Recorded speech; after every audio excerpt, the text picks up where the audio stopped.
Hello, beautiful souls. We got a quick one today. Gonna go over annual perfections, profections, not perfections, profections. And this is a timing technique, kind of like the last video I did on for Daria.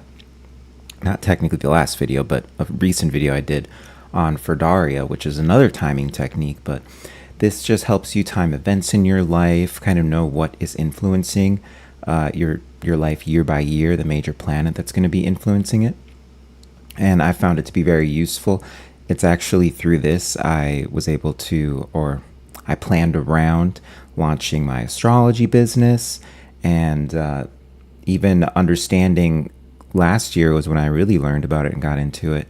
But that was when I was in a ninth house profection year.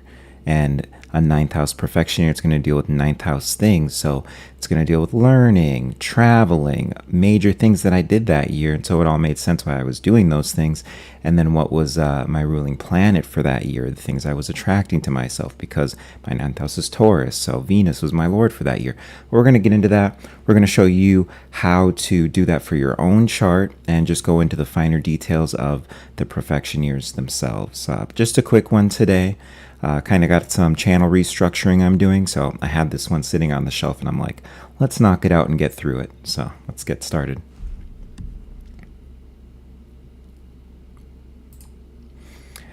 All right, so profection years, the ancient timing technique of the Time Lords. And with profection years, like I said, it's really just going to be based off of your age, but we'll kind of get into that here. Should be a pretty quick class, and then by the end of this you'll know how to see what is your ruling planet or ruling profectional planet, and then also what house that's associated with. So you'll have the themes of that house and the themes of the ruler of whatever that house is in your sign. That will be the Lord, and you'll be dealing with that for your whole year. And with the profection years, excuse me, with the profection years, it's going to start on your birthday, not at the beginning of the year. So that's important to note. And you can typically feel the themes of the year coming on about a month before it hits your birthday. If I can get this going, there we go. All right. What is a profection? An ancient timing technique, roughly 2,000 years old, from the Latin profectio, advancement, which means advancement or setting out. The chart advances one sign per year. At birth, the ascendant holds the count. Every birthday, it moves forward exactly one sign. Each year activates one house. That house's topics become the dominant themes of the year of your life, of the life. The activated sign's ruler becomes the lord of the year. One planet holds the key to the whole year. A sign level technique. No degrees, no orbs, no software. So it's just the rising sign and your age. So it's really, really easy to remember, easy to do. You can even have AI do it for you too if you aren't confident immediately after learning this that you got it right.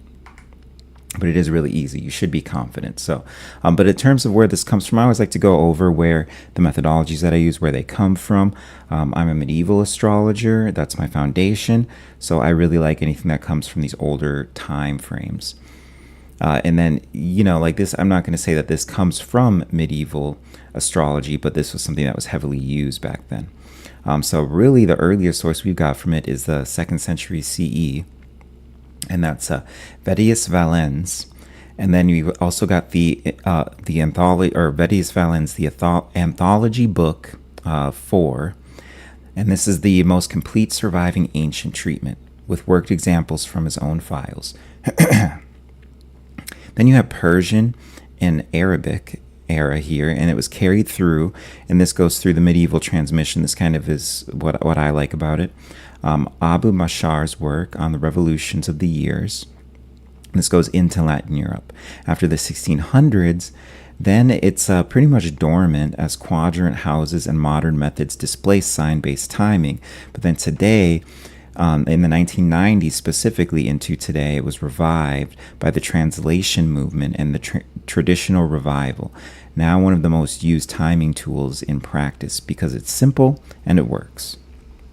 And I will say it works.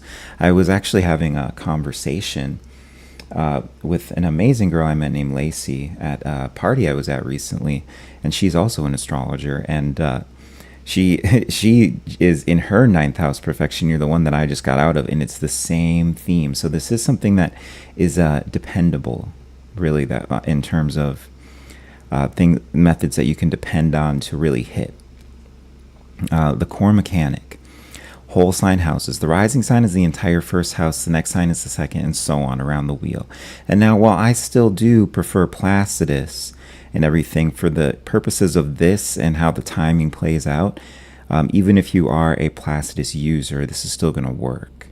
So really just looking at everything. Like I'd say if you're a late ascendant, you can shift them over one. I've seen that actually work more so. So say you're a late degree Scorpio rising or something like that. And then your 12th house profection year would be, the actual Scorpio year. And then that's where you'd have Mars be the rulership, because that's in medieval astrology, the older one. But we'll get into all that, but that's just an example. Age 0 is the first house. So from birth to the first birthday, the ascendant itself is activated. And then one birthday, one sign. Every birthday, the count advances exactly one house, no more, no less. And then a 12-year wheel. At 12, the count returns to first house and the cycle repeats.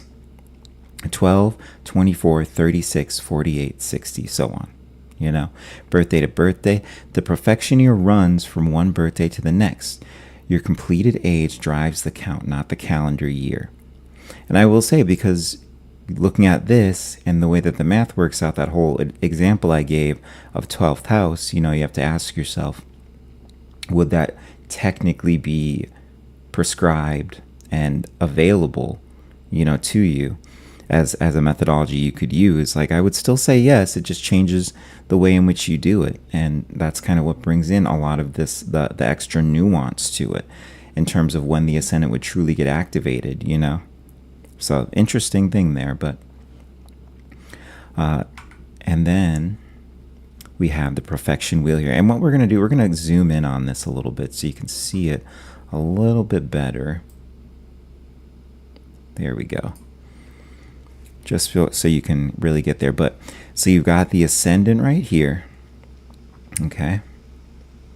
And this is going to be the ascendant in your chart. Now, whatever sign that is, then you're going to pretty much do the math on this. But, first house all the way through the 12th house. And then here's just some things, some rulerships and all that, just to make it not complicated or anything. But then this right here, this is going to tell you the age. And all these subsequent lines are telling you the ages at which you're hitting these, okay? So first house is hit at 0 years old, like right when you're born, essentially. So that before you're even 1 year old, that's when the first house is getting hit. And then the second house is getting hit when you're 1 year old, so on and so forth and all that. And that's what kind of throws it off, and why it's not so easy to do the math right off the top of your head is because of that right there. But 1, 2, 3, 4, 5, and really when you understand this, so on and so forth. Then you get to 11, and then you go over to this next wheel, and that's just to kind of show you a bunch of ages on here. But the wheels keep going outward and outward. Don't let that confuse you or anything. But then you see after you do one full rotation, then it's at 12 years old when you're in the first house. That's where it starts to get easier with the math there at 12 years old, where you can really just do it by 12s. When your first house is going to be getting hit. So for me, I'm 33 right now. By the time I'm 36, then I'll be in my first house profection year. And then right now I'm in a 10th house profection year. So this is around career. Even I like how honor is in there too. It's something that people don't think about, but honor is going to be really with how you're perceived for a 10th house, for the idea of the 10th house. So, but yeah, then you have 12 to, going all the way around 12, 13, all the way around to 23, and then 24, all the way, or 12, yeah, I'm sorry, 12 going all the way around here, yeah, to 23. And then you have so on and so forth. So 35 here, I think, yeah, 23, then 24 goes all the way around here to 35. And then 36 goes all the way around. But you do it really just by 12s in each house, okay? And then, but if you find your age on here, so note that these right here, I'll zoom in a little bit closer. Like if you're looking for the first house right here, and then so it's not saying technically that it is 12 to like 24 years old. This is like if you're 12, if you're 24, or if you're 36. It's just kind of giving you two right there, but that's how you know. So as I zoom out here a little bit, you can see if you find your age on here, whichever one your age is on, your current age, that's going to be which profection year you're in. And then you're going to have these rulerships that you can see right here. These are just a couple rulerships. Of course, look up the deeper rulerships on these houses. Because like with fifth house, you know, it says children, joy, but there's also creativity in that. There's authenticity. You know, you have a lot of things. These are just kind of some examples of themes that you see. And so I know with my 12th house one, hidden retreat, that's kind of where I'm a little like, how's that going to hit me? But then at the same time, you have things like it's a spiritual kind of thing. And don't people go to retreats where they're hidden, you know, to get more on this spiritual page? There's a lot of retreats that are like that. So, you know, that's another interesting aspect with the 12th house where you get that play off of it. But just to focus on these, yeah, if you find your age here, that's going to tell you which house you're in. And then, of course, once you see that, then you can overlay this onto your chart. Okay, so say you're in a 7th house profection year, you find out. And then with that 7th house perfection year, okay, what is this, the 7th house in my chart? Where is the majority of the 7th house placed in my chart, in my astrological chart, my natal chart? And then through that, you can see the planets. But we'll get to that here. And then we're just going to, so right here, find your age in the rings. The spoke it sits on is your perfected house for the year, as we just went over. But okay, and then how to calculate. Step 1, take the current completed age. Step 2, divide by 12 and keep only the remainder. And so that's a useful tool as well, other than just going through and kind of doing the way that I did it. Step 3, count that many signs forward from the rising sign. That sign and its whole sign house is the profection. Work through for age 33 with Virgo rising, which is just the example as for me. So age 33 divided by 12, 33 divided by 12, and then that's 2, oh yeah, okay, so 2 remainder 9. I don't even know what that's meaning, but oh boy. Yeah. I'm trying to, okay, I see. I mean, if you want to use this method, sure, but count the 9 signs past the rising sign. So you see how we get that right there? Keep the remainder. And then, okay, so remainder would be 9. I see, okay. And then count 9 signs past Virgo rising. So that goes to Gemini. And then that's my perfected house, 10th house, Gemini. And so my perfected planet this year is going to be Mercury, because that's the ruler of Gemini. And then this is a quick reference that we've got right here. This goes ages 0 to 47. So this is just something that you can kind of look at here. I'll zoom this out just a little bit, if I can. There we go. Just so you can see that there. You can always pause on this. And then this is ages 0 to 47. So you're able to look at this, and it will tell you, nice little cheat sheet in terms of an actual graph and not the more confusing wheel that we were looking at, the perfected wheel. But 0 to 47, so first, you know, 0, 12, 24, 36, you know, and then second, 1, 13, 25, 37, and so on and so forth. And so you can find your age right here within this 12-year cycle that you're dealing with.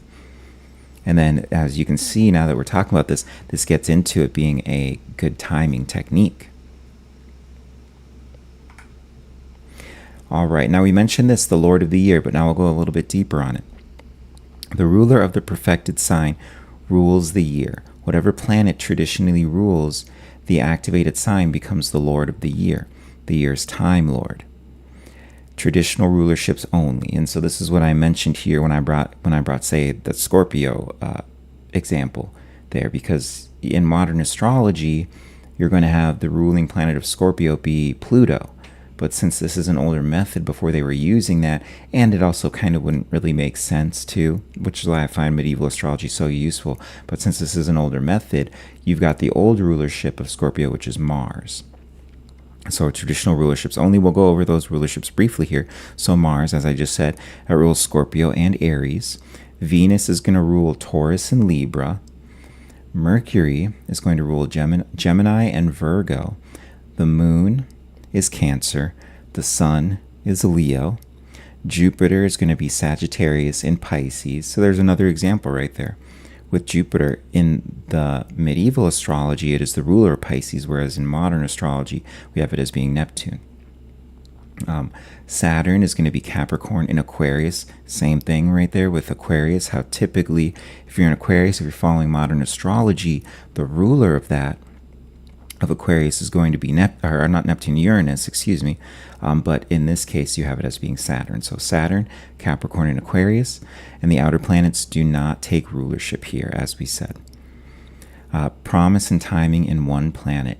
Its natal condition describes what the year can deliver. Its transit's time when the delivery arrives. And so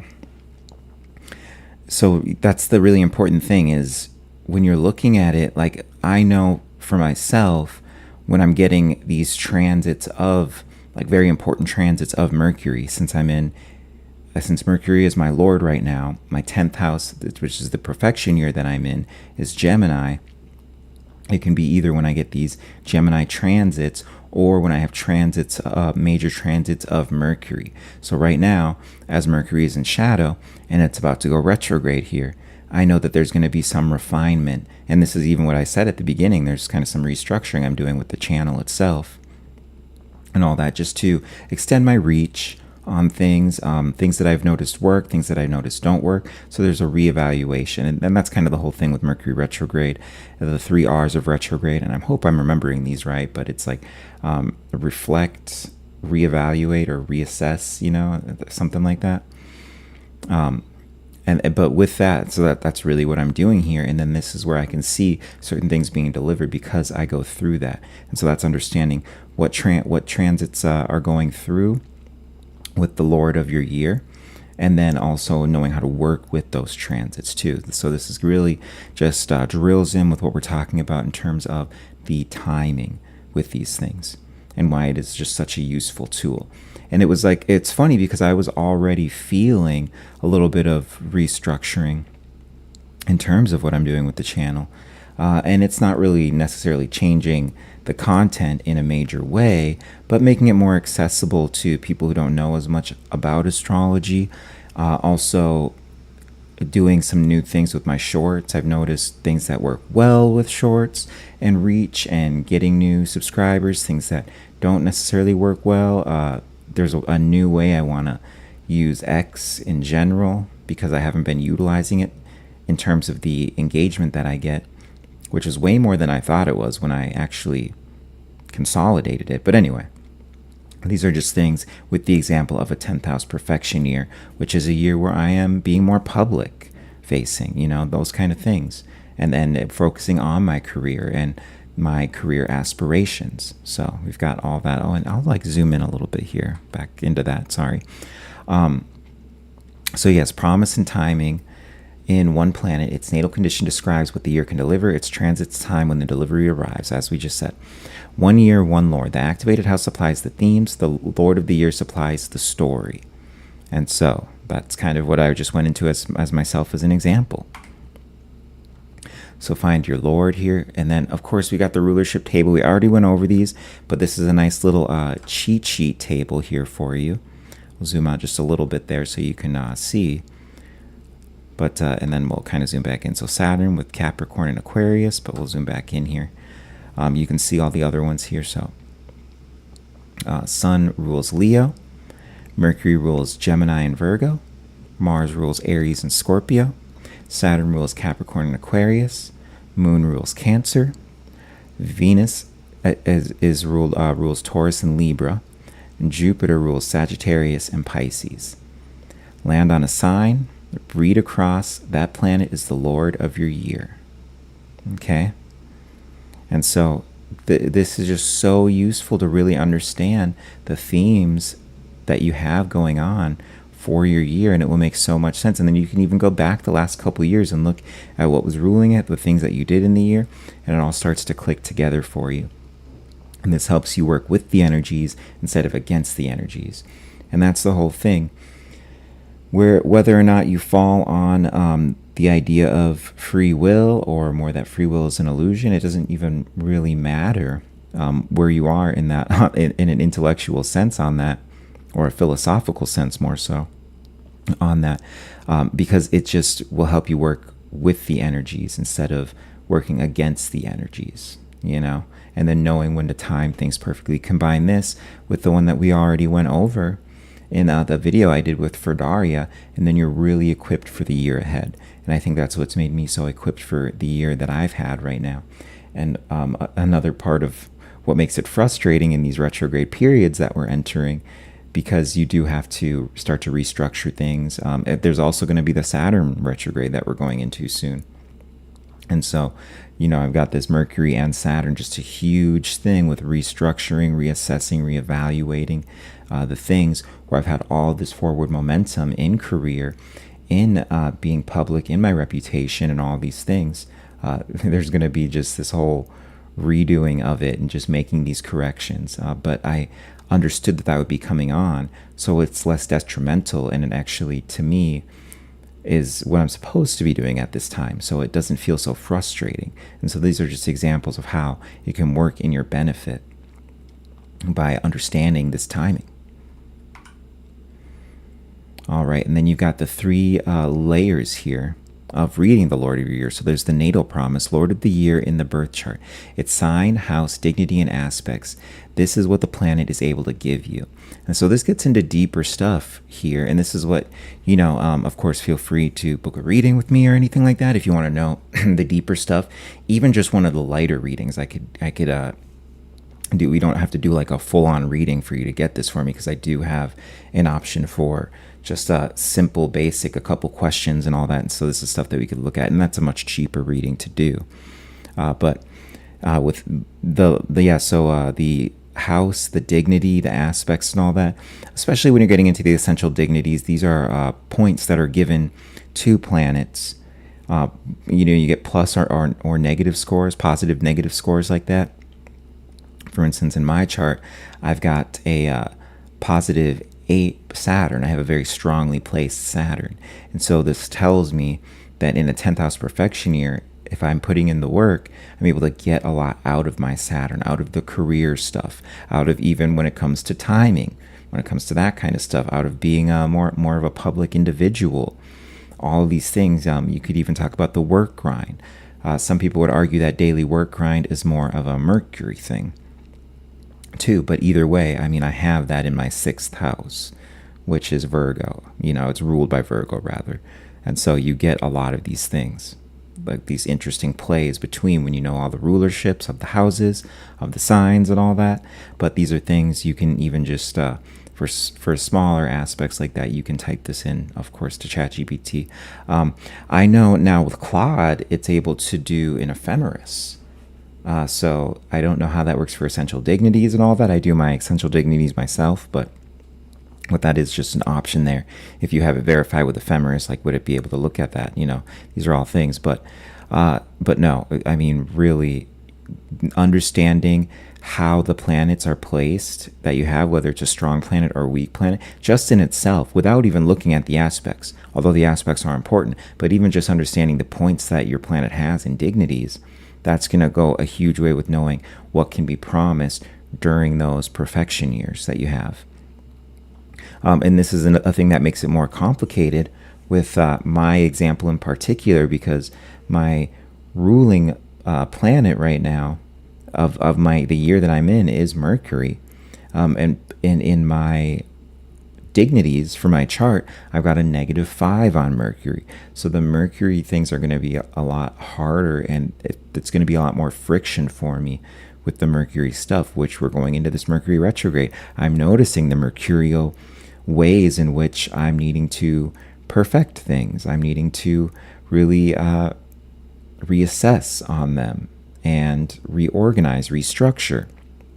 So you can see this interesting play between the two planets when you're dealing with 10th house stuff, which is more Saturnian, but then also the fact that it is my, Mercury stuff as well. So there's this play with both. There's a give and take, but ultimately my Saturn has more points than my Mercury, so it's going to win out. It's just how to work with the Mercury, especially during these periods, these darker Mercury periods, because we are in shadow already, and we're about to hit that retrograde.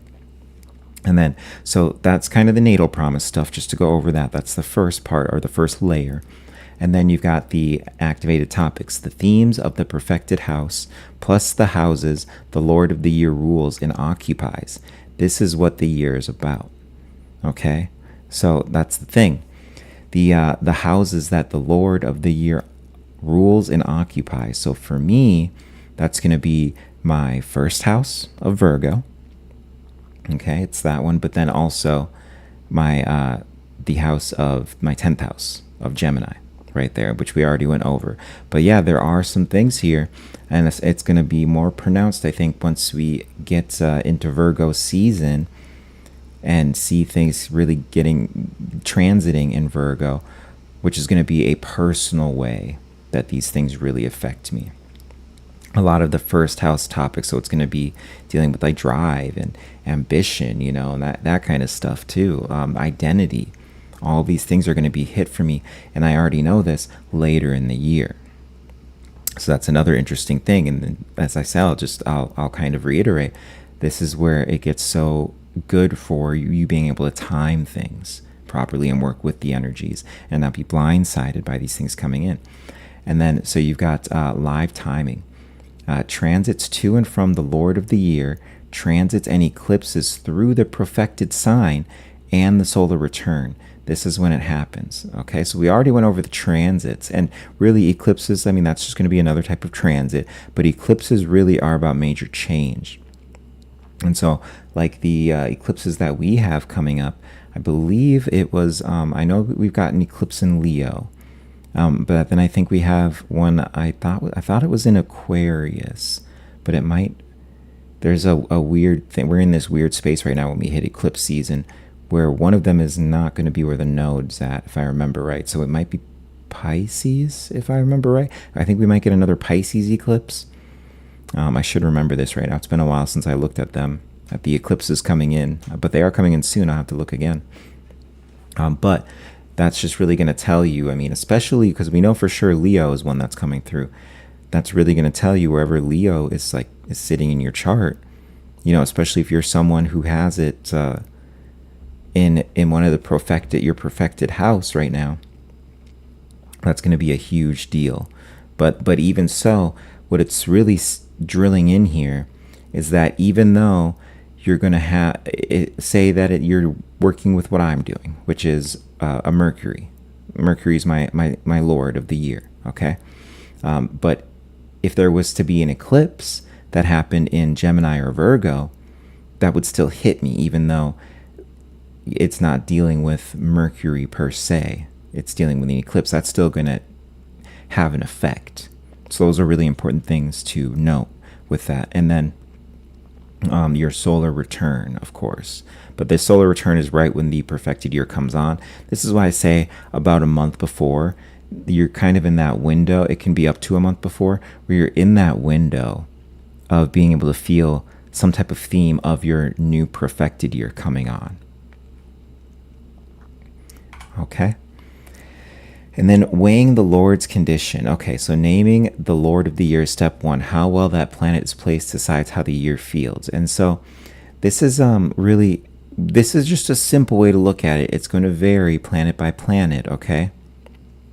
But then you get these different, you get the different things right here with the, say, the Lord. Okay, like this was, it's going to be different planet, of course, and all this, but you get domicile or expectation. These are the stronger, this is the really stronger stuff right here with domicile, exaltation. It's going to vary planet by planet, so it's a whole nother class to do all of them, but just, these are things that you can find out about your chart. So if you've got domicile or exaltation of a planet, like for me, I've got domicile for my Saturn. That's why it is so strong, and then triplicity / bound. So that's still a strong placement right there that you have there. Okay, because you see, like you go from stronger to weaker here. So that's the way that we're working right here with this. But triplicity, bound, and then you have peregrine here. I've heard this a couple different ways, but I go by peregrine. But some people say like peregrine too. So I've heard, I don't know, but then you have that, and that's like more of your neutral. It's not like too terrible or anything, but it's also not like amazing. It really is just one of those neutral placements. Like for me, I'm trying to think of my planets here. I think that would be my what is it? Not my moon. Like my sun would essentially be peregrine. Like it's not at detriment. It's not at fall or anything like that, but it's like a good solid couple, like I think it's 1 point or something like that I had it at. And then you start to move to these weaker placements like detriment and like fall. Like I said, this is going to depend planet on planet, but once you identify the planet, then you can look it up and see where those planets are and where they fall into either domicile, exaltation, triplicity, bound, peregrine, detriment, fall, combust, all these things, okay? And then a dignified lord delivers its promise with ease, okay? A debilitated one brings the same topics with friction and delay. And so this is where you get the interesting stuff and where you can combine it with all these other methodologies we're going over, because I'm giving my example of where I'm getting friction and delay in this year, and then where things are coming easily and just, I guess you could say, amplify for me, amplify very easily for me, or expand easily for me, those kind of things. So, but just remember these conditions here that we went over: domicile, exaltation, strongest, triplicity, bound, peregrine, detriment, fall / combust. Okay, like this is going from stronger to weaker, and of course you can look with where your planet's placed, and then just look this up on how well placed is it. What is this saying about the planet? It will give you one of these definitions, and then from that you're able to really see what the Lord's condition is of whatever the Lord of your year is. All right, and then we've got a little bit deeper on just how to get into this, but and this was something I didn't necessarily say there either, especially with dignity, which was kind of the example that I gave, or rather with domicile, rather, excuse me. But the dignity, these are the essential dignities I was mentioning earlier. That's the Lord in its own sign or exaltation. Is the Lord in its own sign or exaltation, which would be strong, or in detriment or fall, which is strained. And so that's asking, is it in exaltation or is it in detriment or fall? This is the first and biggest read that you have. And then you have sect, which is a whole nother thing that we're going to start to get into. I think that'll probably be my next class. I really want to get into sect and everything like that, because I find that to be very useful, especially with judging my Saturn and how strongly placed it is and everything, because of the sect that it's in. It's just the area of the chart, essentially. And then depending on a day or a night chart, but sect. By day, the Sun, Jupiter, and Saturn are more at ease. By night, Moon, Venus, and Mars are. A lord in sect behaves better. Okay? And then aspects. This is just basic stuff, guys, okay? Like, obviously, this stuff can go way deeper, but aspects. Supported by Jupiter or Venus, or pressured by Mars or Saturn. Aspects from the benefics soften, so that would be Jupiter and Venus. Aspects from the malefics test, and then so that's Mars, Saturn. And this is like really where it is. It's like I'm bringing myself in a year here. Of course, Mercury is the one that I'm working with, but let's just say let's go back last year to my Jupiter being my Lord. So I was getting very supported in the things I was doing in the traveling, and then even the ruler, Venus was my Lord, but Jupiter had a connection too, because it was a ninth house profection year. So there's that interesting connection there, because it is my ninth house year. Ninth house ruled by Sagittarius, ruling planet Jupiter. So you have that going on too. But Venus, like I had a lot of money that just found its way to me very easily like that. This was, for me personally, through crypto investments, but I was able to use that to travel, to network, and do a lot of these things, and then also to purchase a lot of classes and learn a lot of this, a lot of astrology stuff that I learned in my ninth house perfection year. So I was very supported by Venus and by Jupiter in this ninth house perfection year that I had, which is very beautiful. And now in this year, I'm seeing a lot less of that Jupiter and Venus support and more of the testing coming in, because even though Mercury is the one that is my perfected Lord, this is a 10th house year, so there is that Saturnian connection that's going on. And so I'm having all of these Saturn tests come in, which is where, because Saturn deals with timing, it is so great and useful and important for me that I've been ready for these things, because there is the pressure that comes in. So that kind of is just an example, a personal example for you. Combustion. Within about 8 degrees of the sun, the Lord is weakened and its matters obscured, worth flagging for any year. And so this is going to apply to me for my Mercury. Okay? And it's a little bit different, obviously, with Mercury, because there's this interesting play with Mercury and the sun.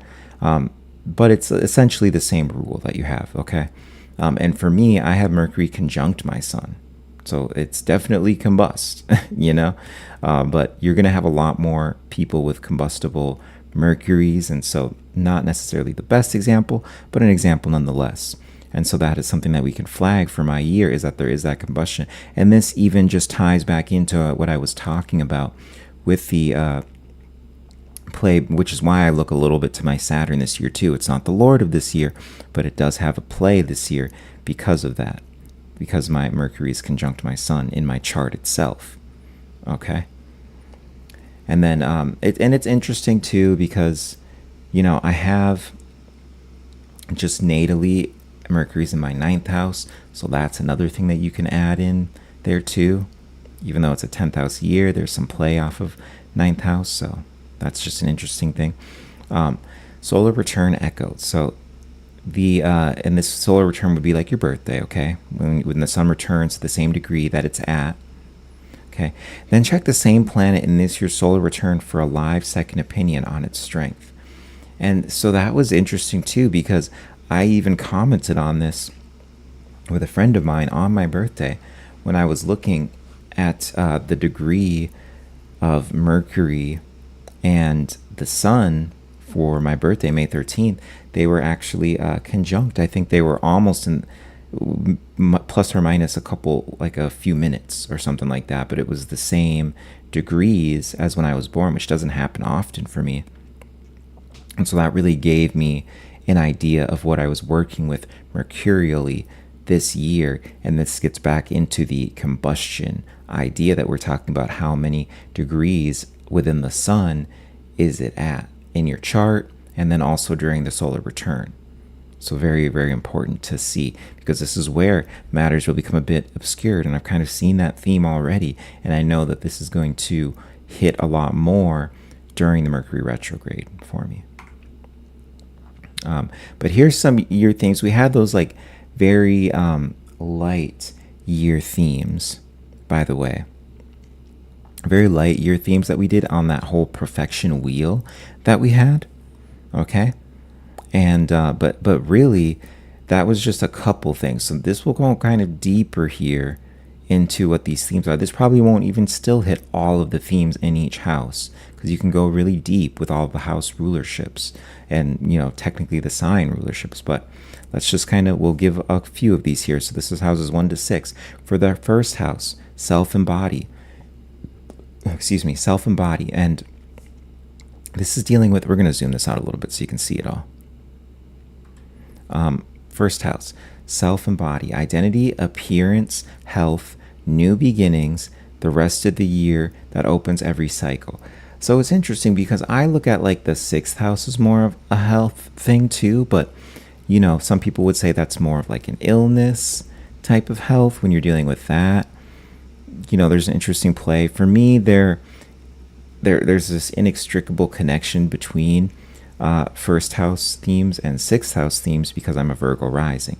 Virgo rising rules the 6th house. So for me, they kind of get very much folded in, like the whole health theme of 6th house stuff, Virgo stuff, first house stuff. But anyway, identity, appearance, health, new beginnings. Yes, you always, with Aries, with first house stuff, you always have new beginnings. And of course, Aries rules the first house. That's why I bring up Aries. The reset year that opens every cycle. So this is really important if you're going into a first house profection year, to realize there's a lot of new beginnings. And it's even made so much more powerful this year for you because of the huge Aries conjunction that we had earlier in the year, which is dealing around your dreams and what dreams you want to create into and make into your reality. So if you're in a first house perfection year, it's very powerful for you this year. And you definitely are going to want to look at the Lord and look at, the state of which your Lord is in, like how it's affected, whether it's debilitated, all that stuff that we went over just now. That stuff's going to be really important for you to know how to get started on these new things this year. And we are halfway through the year, so it's not too late. And this all depends on when your birthday is, too. It's not like it started right at the beginning of the year. It's going to start when your birthday is. You may not even hit the first house perfection year after we've had those transits. So just some interesting stuff there. Second house, that's going to deal with really like your livelihood. And so that's money, possessions, income, and like what you value. This is going to be even like your personal value, like knowing your own value. But this is also what you do value, what sustains you. So very second house themes. Like I look at, say my Jupiter is in the second house. And so that's something where I always say Jupiter is a planet of too much. What I mean when I say too much is just you're always going to have that thing. It's a spigot that is like always turned on, and it's up to you to know when to turn that spigot off. So these second house themes, when it comes to money, possessions, income, that kind of stuff, these are things that I kind of have available to me no matter what I'm doing. I always have the resources I need available to me. And so this has been a very useful placement for me in this life to deal with a lot of the heavier Saturnian themes, which for me are dealing with more about public image and becoming more of a public person and those kind of things, and being very slow moving in accumulating certain things like that. But then it also does tie into work that I did in a lot of my 20s, But anyway, I won't get off topic. That's just an example of a second house thing. Right there, is that like I have, because of that Jupiter, I'm able to be sustained very well in these realms. Okay. But yes, livelihood, money, possessions, income, what you value, what sustains you, those kind of things. Okay. Third house, that's going to be the daily mind.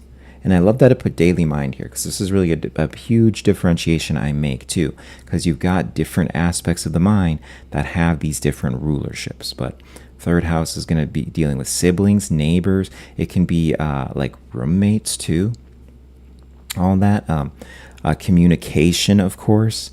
Study, short journeys. So this would be like, you're driving across town over to a party or something like that your friends are having. Like that's a very third house type of thing, very Gemini type of thing. And then this is why your daily commute is also going to be third house. This is also your daily, it's interesting because there's a part of it that is third house, like your routine for the day. It's very third house. But then there's also like a type of routine that is sixth house too, I would say. So I wouldn't get too caught up with routine in third house. This is more like your daily travel routines, your daily mental and thinking routines. I would say it's more like that. Okay. Fourth house is dealing with the foundations. Okay. Home, family, parents. I would even say like tribe. You know, your tribe of people, people that you find yourself to be like really close with. The private base of life. So that's kind of where you get that right there. Land, and then there's even some level of ancestry to it as well. I mean, really, like especially motherly ancestry. It's going to deal with the mother. You know, mother, home, family, parents, land, that kind of stuff. But then ancestry, you kind of get this split of ancestry between the fifth house and fourth house. And it really just depends on whether it's paternal or maternal. Okay. But that's really what you're dealing with fourth house, is those foundations. Okay. A lot of childhood stuff too. Stuff that comes from the childhood. But then children, your own children itself, this is fifth house. Now we're on the fifth house here. And this is creation and joy. Okay, so yeah, this is what I brought up earlier, your creative work, how that wasn't in the smaller chart of it, but creative work. And then there's children, there's romance and pleasure in this. A lot of people will tie romance to the seventh house, but I think that's more like the long-term commitments. Okay, but the actual romance, like let's say if you're talking about sex and like foreplay and that kind of stuff, that's very fifth house. That's a very like fun type of experience you have. Remember, this is tied to Leo, ruled by the sun, and it's a very fun type of thing. So that type of fun that you have in a relationship, which is the romance, which is the pleasure, this is fifth house stuff. Okay. And then speculation too. So there's an interesting thing. It's great for speculation because there's the sun rulership there. And so the sun brings light to things, so it makes it good at speculating. So I think a good time when you've got major fifth house or Leo transits that are going on, that's actually in financial astrology a great time for speculative trading, which is actually unbeknownst to me when I had done some trading. This was right before I got into astrology, and those trades paid off. And then you saw that those, as I mentioned earlier, paid off during my ninth house profection year, where I had these themes of specifically Venus, but also Jupiter that were coming in. Sixth house is labor and health. So this is kind of like the illness part, health part that we're talking about here. So it does deal with health. And then it's your daily work. So a lot of people will tie work to Saturn, but that's more of the career type of thing. And they'll tie work to like Saturn, 10th house stuff and all that, but that's the career work. That's your trajectory, your reputation with career and stuff. But your daily work that you're putting in, daily grind, that's sixth house. This is Virgo. Okay. So illness, work, service, the service that you do for other people, that's a huge part of the sixth house that gets overlooked, I think, sometimes, is the service aspect of it. And then this is why animals come in too, to sixth house too, because, you know, like you have service animals, right? Service pets, that kind of stuff. But then also when you have a pet, when you have an animal like that, say it's a horse or a cow or a dog or a cat or a hamster or any of these things, there's a level of service in order to maintain, the animal staying alive, but then also maintain a relationship with the animal. All these things like this gets folded in because of service. And this is if you're in a profection year like that, this is going to be one of your heavier years, because it's gonna deal a lot with either a huge health thing that comes up for you, or having to put in a huge work grind that's more than you usually do, being called on to do more and sacrifice and do more for other people. This can be pet stuff too, health stuff with your pet, all these. So these are always going to be really heavy charged years that you're looking at for sixth house. And then we're going to go, let's actually kind of zoom this back in so you can see here just a little preview. We're going to zoom in a little closer on this. All right. Houses 7 to 12. So 7th house. We've got marriage, partnership, contract. Let me have a little water. Sorry. Kind of cracking up here. All right. Years 7 to 12. 7th house year. This is the other. And this is the thing I'm always trying to say with the 7th house. And I think it's such a useful term to use, the other, because it is so important. Like, a lot of people will allocate a lot of things that are truly 7th house to the 3rd house because it's dealing with, a friendship or something like that. But partnership is what's really important. Contracts is what's really important. You can have those with friends, and then 3rd house things, Gemini things, move into the 7th house things, these Libra things. Okay. So that's really important. It's dealing with the other, and it's the opposite sign of Aries, which is dealing with the self. So the self, the other. So you have to kind of remember that aspect to truly understand the 7th house, and not just make it about marriage and like long-term commitment, because it is dealing with the other. So, but yeah, marriage, partnership, contracts, clients, open rivals too. And this is where you get the whole idea of open enemies in the 7th house. Now, I'm kind of a person who thinks open enemies comes in through the 6th house. You got, this is just me personally. A lot of astrologers won't agree with this, but this is something I picked up from my astrology teacher, Robert Phoenix, one of my astrology teachers. And he talks about how, because you have things on an axis, these opposite things, they're always going to be on an axis.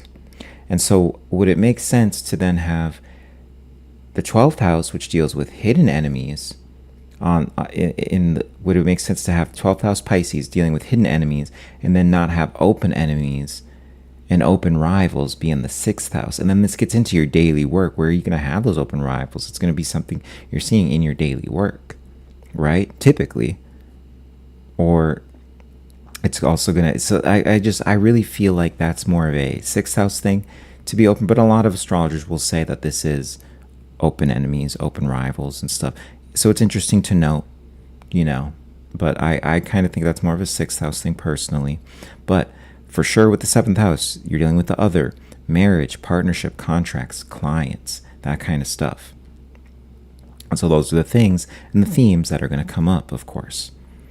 And then with the 8th house, you're dealing with shared stakes. I like that wording, shared stakes, because it's shared resources. And something that it doesn't bring up here is going to be the sexual nature and the power and stuff like that too. This deals with power, which kind of gets into shared resources, because like how much power are you allowing people to have over you. But we'll read this list really quick here. 8th house, of course, is Scorpio. Ruled by Scorpio, excuse me. But joint finances, debt, inheritance, mortality, other people's resources. And so that's, inheritance is so Scorpio 8th house rules death, at least the aspect of the physical act of dying, and so that's where inheritance comes in, because shared resources, you get the inheritance, all of that. And then, mortality, I said, so, that's the whole mortality, death. You can kind of view those the same thing. But then this can also be where you become close to death, because this is a realm that is close to the death realm. I mean, if you look at Halloween itself, that's going to be, like that. When you're looking at Halloween, I mean, you're really in this Scorpio vibe, okay? Like that's during Scorpio season. That's what makes the most sense for Halloween to be then, because it's when the veil between life and death is the thinnest. So there is something inherently about the 8th house that's very close to the other side, to the spirit realm, okay? So you're always going to have these things come up with these eighth house perfected year themes. And remember, that's going to be Mars that you're dealing with for that. So things can get kind of like violent. There can be a loss in vitality. There's a lot of these things that come up here when you're dealing with that eighth house year. So very, very important right there. And then what was the other thing? There was power, which isn't really necessarily shown here. There's the death part, inheritance, shared resources, joint finances, debt. You have all these things. I'm trying to think of other things. Hidden things. This is another hidden house. So hidden things can come up too. Things that have been brushed under the rug. I really look at Scorpio stuff. The way it hits when I see a lot, and the stuff I really try to stay clear of, is brushing stuff under the rug. When you get those eighth house and Scorpio transits, what are the things that are going to come up that you've been brushing under the rug? Totally an eighth house and Scorpio. You can see it in the 12th house, but it's a little bit different. It's more about clearing it out if it's still got brushed under the rug. But it will first be addressed in those eighth house Scorpio transits for sure. There will be something there. Or you find yourself brushing even more under the rug. But there's a theme of what are you brushing under the rug? What are you compartmentalizing? What are you suppressing? It's going to deal with suppression for the eighth house too, repression, those kind of things. These are all things that you can see come up in a major way with that perfected year, particularly, but just with eighth house in general. Ninth house is the higher road. And then I love it says the higher road because that really just gets into it because it's the higher mind. First of all, when we were talking about the mind, the daily mind with Mercury, well, then you get into like this aspect of the higher mind with and that could be like the mind that connects you I'd say like to God, like that kind of higher mind, because it deals with faith. Okay. But yeah, ninth house, the higher road. This is ruled by Sagittarius. And then you've got long journeys. This is the long distance travel that you're dealing with. Very Jupiterian, long distance travel, the adventure, the journey. All of these things, higher learning, and this is going to deal with education. Now, I would call, when we're looking at college in particular, and what it's become, college, university, all that, I would call that more Saturnian, because that's more kind of dealing with an authority that's telling you this is what the truth is. Now, if you're looking at what university was back in the glory days when we had actual scholars who are very well learned in a great many different topics, polymaths, if you will, that is more ninth house and Jupiterian. So very, very important to differentiate that with the higher learning, okay? Because with what higher learning has become now, is that higher learning, or are you just becoming highly specialized in one field through repetition of things that are just told to you to be facts without going outside of the bound? Because that was the thing, is with ninth house, and when you're talking about learning here, it was so explorative. It was very explorative with these older scholars, the true sense of the word scholar and polymath that I'm talking about here. It was very explorative and this beautiful thing, and you're exploring and playing with ideas with your higher mind, bringing faith and higher powers into them, which we have now like totally separated in what's going on with school now. So, you even have some aspects of astrology itself that are in this. The people will argue about astrology, whether it's considered a 12th house thing or a third house thing, like a mercurial thing and all that. But there's a huge, I'm a ninth houser. My sun and Mercury are in the ninth house, and I'm an astrologer. So this really tells you that there is this part of astrology that lives within the ninth house. That's very beautiful. But obviously there is debate on that. A lot of that can get into projection of what people want their chart to be. Astrologers particularly, well, like I'm this, and then like I'm a good astrologer, so this is really where astrology lives in. But I will just say there's this thing between the ninth and third house. By the way, ninth and third house are opposite. They're on the axis. So I'm not trying to take that from Gemini. I don't want it to come across as I said that. I think there's a very mercurial Gemini thing to astrology, but it's just important to know. And then look at my ninth house perfection year.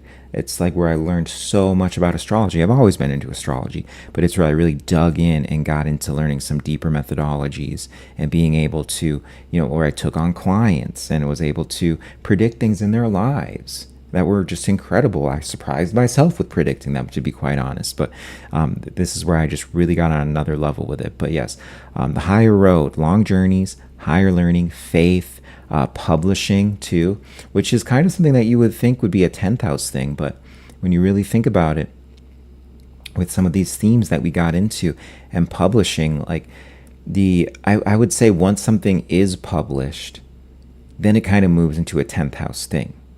And then, you have that progression of 9th house, then you go to 10th house. So that makes sense. Then it moves into a 10th house thing.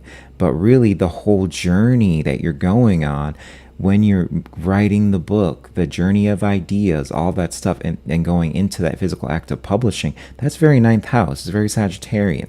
Hey, what's up, Sedona Angel? I hope my sounds better, too, by the way. I did turn it. I found a way to turn it up, so let me know how it is. But really good to see you, Sedona Angel.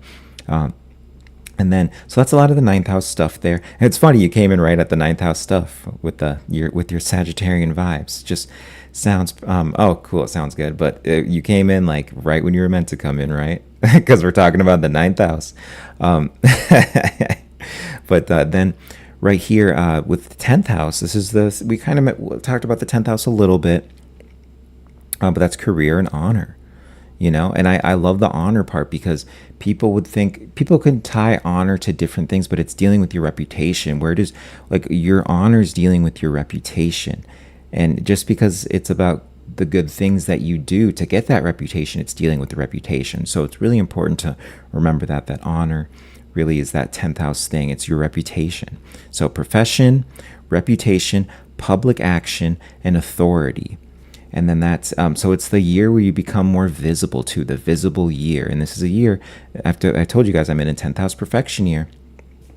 And so this is where, and you saw this come on about a month before it was my birthday, which was May 13th. So you saw this into like late March into April, where I started doing all of the streaming, where I went public. And I mean, I already had clients and everything in terms of astrology and all that, but I made my website and all of that and everything. And so you see, there's even the publishing part of that with me creating, if you're going to say my website, for an example, with publishing, then I was publishing it or constructing it still in my 9th house profection year.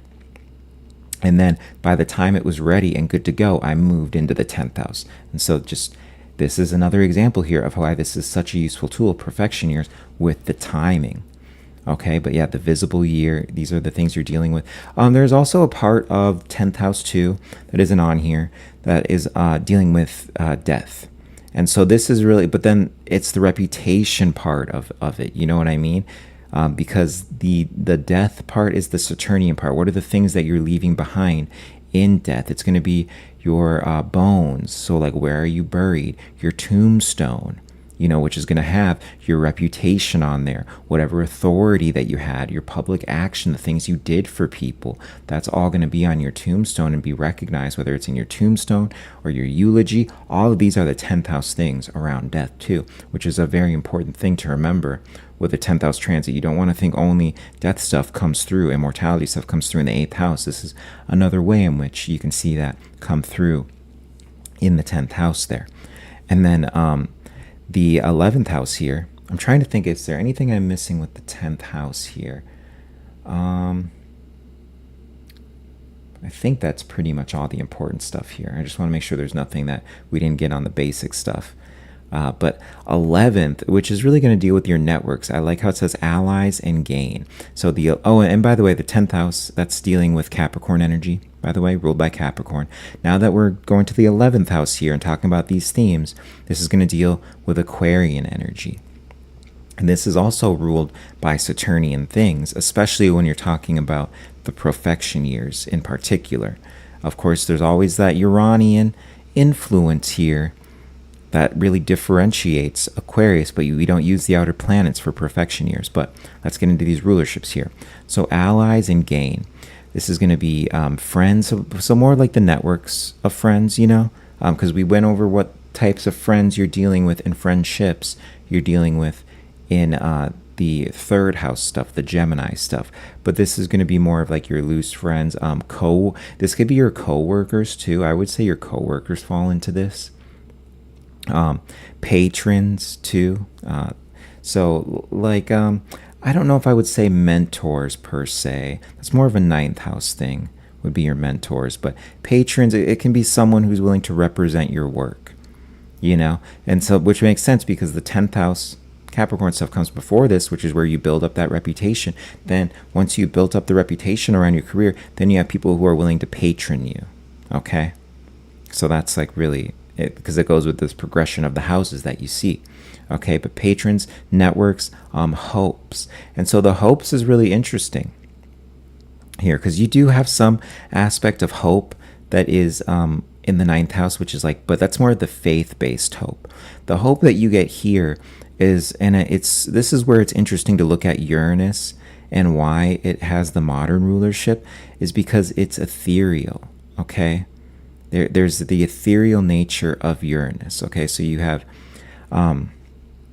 Saturn, or what was it? I'm sorry.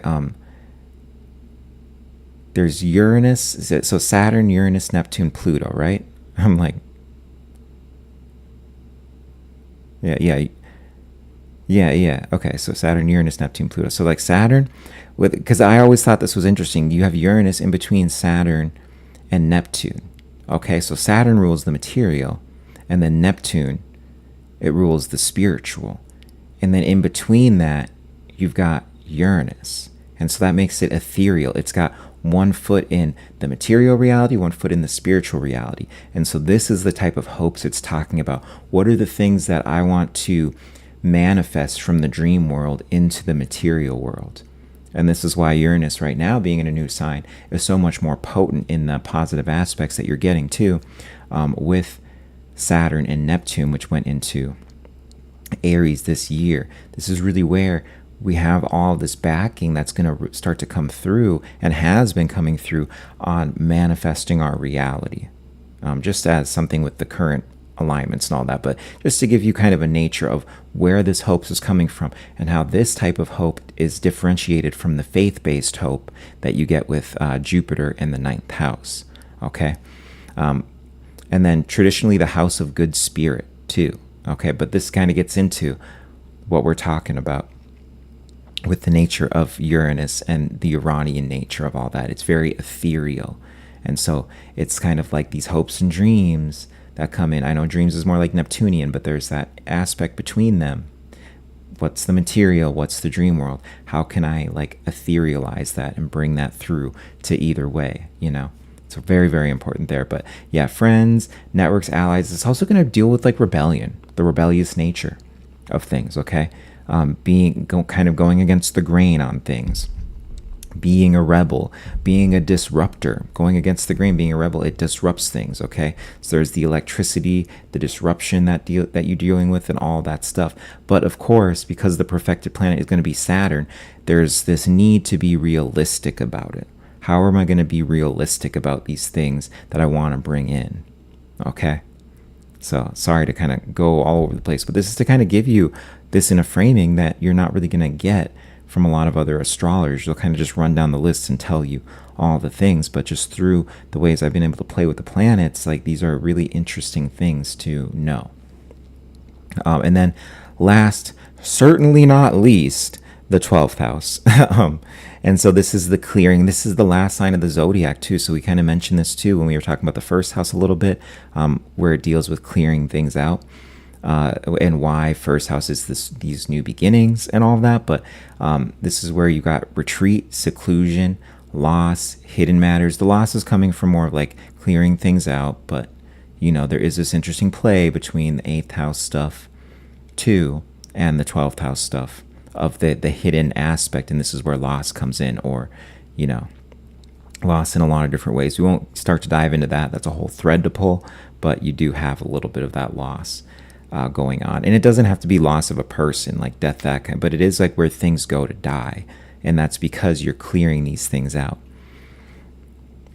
Sedona Angel saying, I think I'm in a third house year, according to the graphic Robert Phoenix showed a month or two ago. Not sure how it's calculated, but I will rewatch from the beginning. Oh, yeah. Yeah, with that one, I know earlier in this here, I did have the And I can go back after I finish this 12th house stuff too. We can pop back really quick and show the chart, because then now that we've gone through, it's actually perfect for me to go back and show the grid here. But I only had it up to like age 40 something, I think.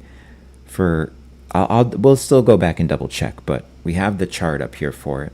But yeah, if you're in a third house, it's funny because I end up being we both end up having Mercury then as our Lord of the year, which is like hilarious. But yeah, kind of on brand. It makes sense, right? But yeah, Mercury stuff this year has definitely been hitting. But yeah, with this 12th house stuff, just to round this out, there's retreat, seclusion, loss, hidden matters. Okay, this is where you can see people going into a very a year where they seclude themselves, where they get hidden. And you have to ask yourself, how do you start to clear things out of your life? I mean, there is this period of reflection around it and saying goodbye to these things. This is where the loss comes in, saying goodbye to these things. And then these are always spiritual matters too. I brought this up earlier, but there is this whole idea of when you go on a spiritual retreat. You know what I mean? That's very 12th house to go on a spiritual retreat, because you're kind of getting away from it all. And this is very Piscean, which is the ruler of this 12th house, Piscean stuff.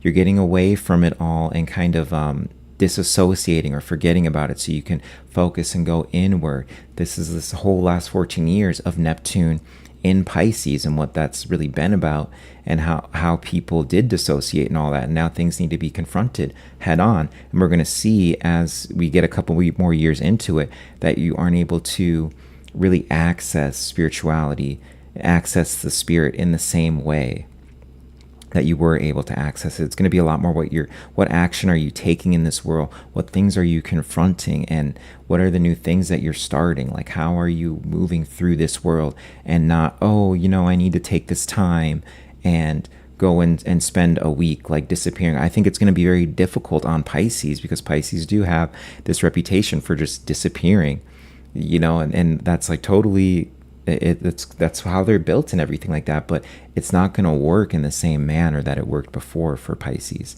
That's the thing that's really just important to know. But to kind of dig into this 12th house stuff, yeah, retreat, seclusion, loss, hidden matters, emptying the vessel before the reset.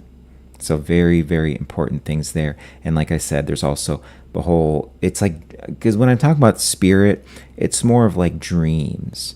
And so there's that kind of, like, you're going into the spirit world in a type of sense when you're in the dream world. And then you're also pulling from the spirit world when you want your dreams to become reality. It goes from that 12th house to 11th house to 10th house. So it kind of does that backward progression, which is why it's harder to like manifest in that in that way. And that's not the typical way, let's say, that normies manifest things. So that's like really with your 12th house there. I'm sure 12th house is a huge house. There's going to be some stuff I forgot. It also deals with like hospitals too.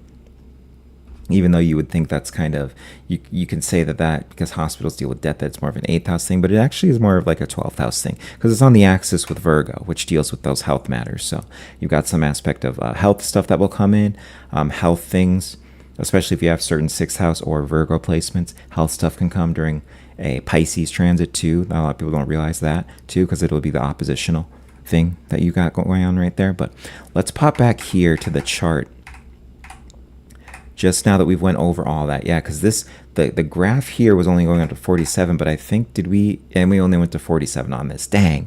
Well, but I know, well, if you type it into, just to be sure, Sedona Angel, I know that like ChatGPT is perfect with the profection year. I've never had them be wrong on any of my profection stuff.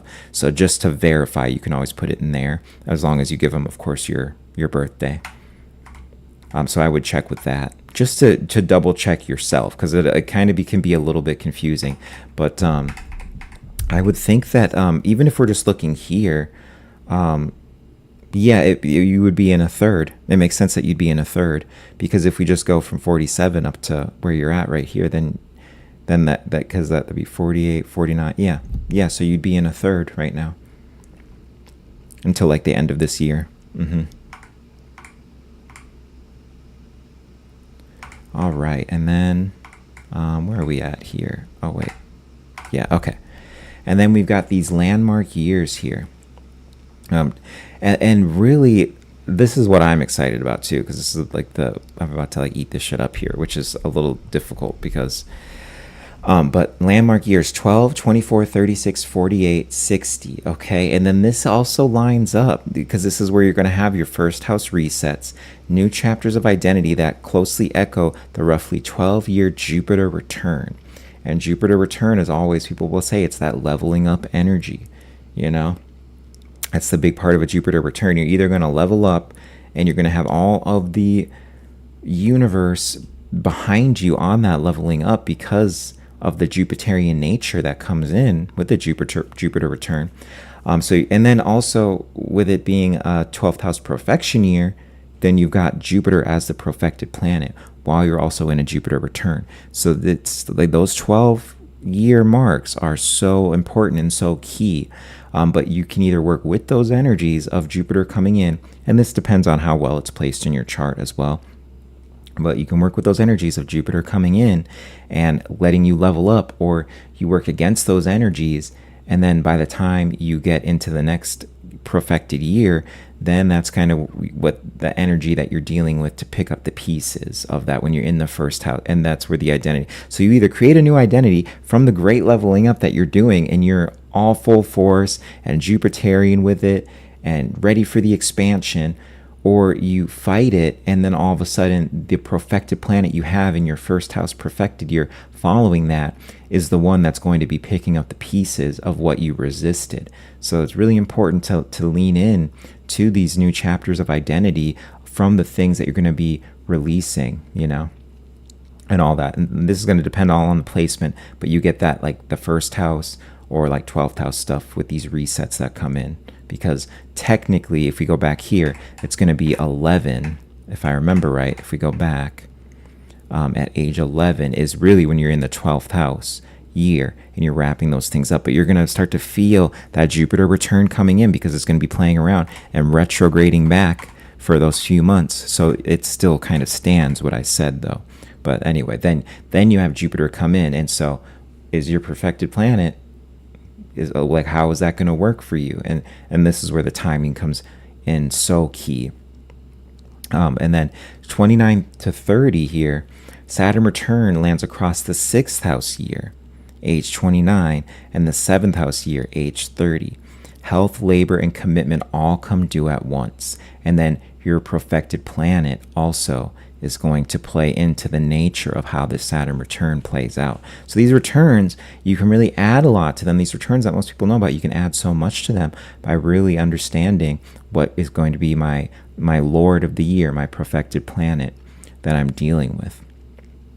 And so for me, with that one, it was funny. It was just ultra Saturnian, essentially, just ultra Saturnian, because it's my 6th house. Like my 6th house is Aquarius, rather, is what I meant to say. Aquarius is my 6th house, and so that's ruled by Saturn. So it was already perfected. I then went into the Saturn return. I'm going to tell you, I got hit like a fucking train with my, pardon my French, with Saturn when I had my Saturn return. But I am a completely different person. I'm a completely new person now from that. And there were these new themes of responsibility that came in, you know, the commitment that came in. My health was a huge one. And then, of course, that's the 6th house stuff we were talking about too earlier when we were going over the houses. So this really, really drills all this in for you of how to time these things. And this isn't even a time at which I was using this stuff or timing it. I definitely knew about astrology back then. But I was not this tapped in or anything. And so it would have helped me to prepare and not get hit in the way that I was hit at that time. There were hospitals involved with these oppositions that I had in Pisces going on. This is why I say, and I said it a little bit ago here, you have to deal with hospital stuff when you're dealing with the Pisces energy, especially if you've got an opposition that's coming in, whether it's transiting or, you know, in your natal chart. With that Pisces stuff is like hospitals versus your health and all that. But yeah, so Saturn return, 29, 30 years old there. That's when it's going to be hitting your 6th house year. Oh, excuse me, and your 7th house year.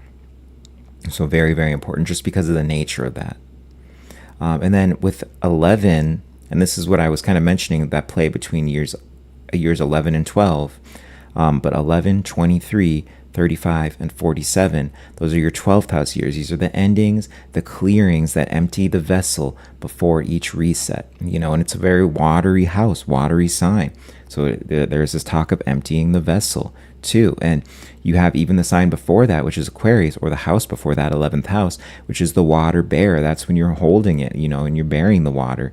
And then obviously you can just make that connection of once you're in Pisces, that's when you can truly empty that vessel and move on and all that stuff. There's this accumulation that you see in those last few houses. This is how it deals with the patrons, like I said, with the 11th house, the career stuff you're building up, the reputation you build. It's this accumulation of all of these, the houses before, in this build up in these 12-year cycles. So it's very important. And then it's even just the yearly cycle too. It's these fractals. And this is what makes astrology so beautiful. Any year, the Lord of the year takes a major outer planet transit, expect that year to be loud. Okay. And so that's the thing, is when you get on these major outer planets too, especially when we're dealing, like say with Sedona Angel and myself, when we've got Mercury here, we're going to really be dealing when it transits these outer planets. That's when we're dealing with a lot of these perfected themes that come in, and then I think I'm actually thinking of that backwards here. I'm sorry. Yeah. Like, probably not for your example, Sedona Angel, but for mine, like for Mercury, it's going to be because I'm not even thinking, I'm just thinking third house. And then I'm thinking Mercury, but actually it's going to be whatever the ruler of your third house is, which I'm not remembering off the top of my head. But so it's going to be something more like that. So but there's a correction we can make even there. Not that I went over that earlier in that, but just important to say. So just make sure, like for myself, my perfected planet is Mercury. And then I think I had just mistakenly said that yours is too, Sedona Angel. It's Venus for you. Okay. Oh, that's cool, because mine last year was Venus. Okay. That's cool. That's okay. So for Sedona Angel, it's going to be for Venus whenever she's got these transits with the outer planets in Venus. That's what's going to be really interesting to see, and where these themes come in. So thankfully Venus is like that. It's moving a bit slower right now. I don't know. I mean, is it really going to hit any major outer planets? Yeah. So it's pretty. It's pretty chill. I like how that's placed and everything. Obviously, the retrograde's gonna have some stuff, but no. And then for me, it's gonna be Mercury, since my perfected 10th house right now is Gemini. Okay. And then, but yeah, expect that. And any year the Lord of the year takes a major outer planet transit, expect that year to be loud. Profections tell you which years the slow transits actually belong to. All right, worked example. We kind of went over this. This is just my worked example with everything I've got going on right now. So, May 13th, 1993, I'm a Virgo rising. And then Sun and Mercury in Taurus. That's the 9th whole sign house right there. Okay, and so I was in the 9th house year. That was what I was in last year. And then Moon and Saturn in Aquarius, that was like my 6th house. So then I had those major themes come in. I had Sun and Mercury as like major themes, even though my perfected planet was Venus. It was like it came in as the vehicle through Venusian things that I was able to perfect a lot of Sun and Mercury stuff in the 9th house. Remember, we were talking about how 9th house rules in a lot of aspects rules astrology. Not the only sign that rules astrology, it just depends. But you loosely will say 9th house has this astrology type of rulership to it. Okay, and then Mercury, which is ruled by Gemini, has another type of rulership of astrology in there. And then you got the Sun stuff too. That goes up. We won't even start with the Sun stuff. This is something you should ask a Leo astrologer for sure, but they'll tell you about even like the Leo kind of stuff that gets into astrology, especially when you've got a Leo 12th house like I have right here. So that's really interesting as well. But this is the year where I learned so much astrology in really what feels like such a short amount of time. And I definitely feel I can't learn as much as fast as I did in that year. You're always learning as an astrologer, but that's just something that I really dealt with right there. And so even though my profected planet, the ruler of this right here of Taurus, was Venus, it was through the Venusian things, the money that was able to come in. Okay, with this being my ninth house, there's even the Jupiterian aspect that goes on too. The traveling that I did, the networking through the traveling, all that kind of stuff, all of that was really about perfecting and perfecting my ninth house stuff. And it was a huge ninth house year for me. And then it's the same thing when we were talking about when I had my Saturn return and I was in the sixth house perfected year. Mega Saturnian year, huge moon stuff that came in too at the same time, because my emotions is dealing with the commitment, like my family, my roots, even my mom, and the way that she helped me during that time, the way that I had to be there for my mom also at that time, just all these things that come through that really help you plan for all of this stuff. But yeah, so this is just kind of saying here. And then I even had during my eighth house perfection year, this is another thing, this is when I really started to put in my investments as well. This is really the first stage you see me putting in the investments that I was using during my ninth house year to achieve the things I wanted to achieve. Venus was also in there, and it was the profected planet. Both Venus Venus was in there, but the perfected planet was Mars. So my Mars is working, the action, the drive, the things I was doing. And I took all of that and I took the action of making these very eighth house Aries kind of investments that I made, very volatile investments, very short-term investments that I made. And then, but because Venus is in there, it did bring me something. And then Venus became my perfected planet in the ninth. Then I was able to use that. And so you can kind of there's this just interesting play between the perfected years and the lords. It'll all depend on your chart, but you will see this interesting play between it all. That is just so fascinating. And it's so unique chart by chart with your natal and everything. And then it even plays in with your transit charts, with your Ferdaria, which we have the video on this channel. Ferdaria, which is going to deal with another kind of Time Lord method. And I can tell you that my Ferdaria it's different than what I've got for my perfected year, but it's very in line with these themes that I'm talking about that are coming through in the perfected year as well, because I've got Saturn Moon Ferdaria right now. Saturn is my major lord of this stage of my life, and the subsection right now is Moon. I'm sorry, Moon is my major lord, the subsection Saturn. Later this year, it'll move over to being Jupiter as I move into all of this Jupiterian stuff, including my Jupiter return in the next couple of years. Those will be timed together super well. And then, we talked about Jupiter Libra, my second house. So this is something in my Jupiter return that'll be really, really cool to deal with, because it'll be there's a little bit of like delay and lag to it, but with my Jupiter return, there's going to be some type of level up. And so a lot of what I'm building up now is going to see this Jupiterian payoff by the time in the next 3 years when I actually hit the Jupiter return. And then when I go into the actual perfection of it, which is going to be, with a year or so after that, if my math is right really quick. And then we've got the worked example here, age 33. Okay, obviously this is mine. This might have just already been the stuff I went into without even having this come.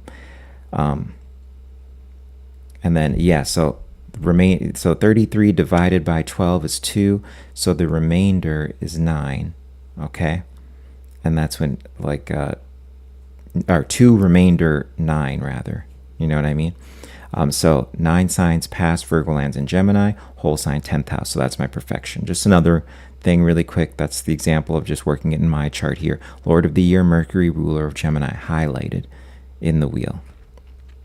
And then you got it highlighted there. And this is where I'll shout out Cam White's astrology app, which I want to get better at.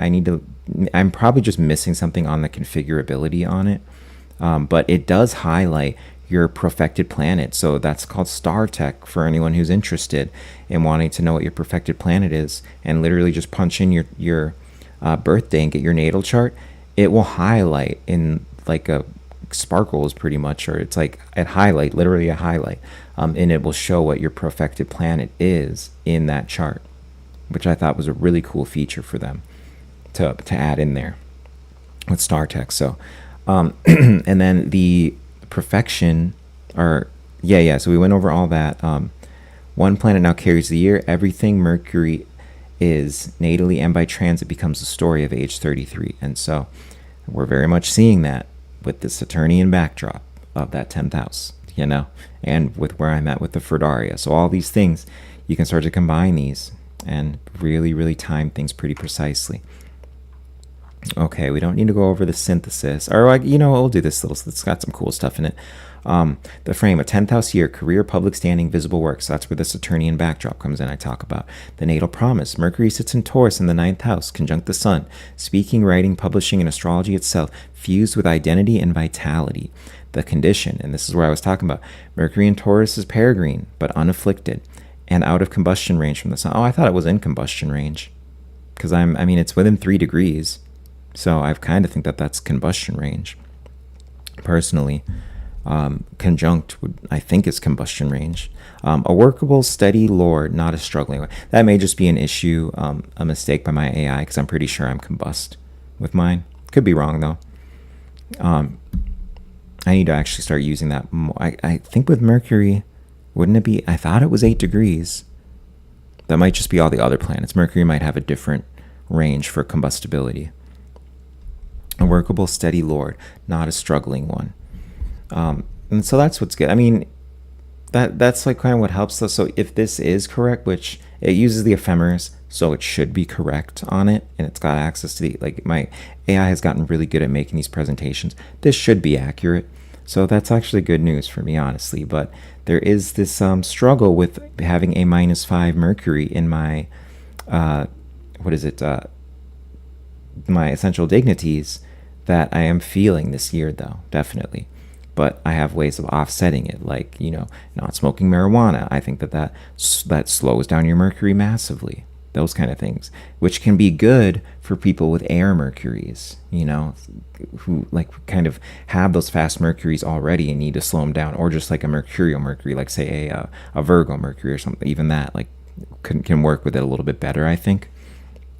But for me, already having a slow Mercury, it's like I don't need to be smoking and then kind of dumbing myself down a little bit. Not even saying anything particular about weed. I love marijuana. It's great. But that's something that I've noticed has really helped with my Mercury. Is just something small like that. And there's other things too.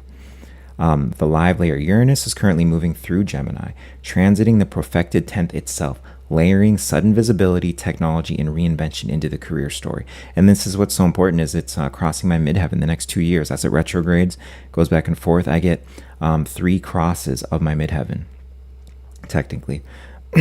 One of them is a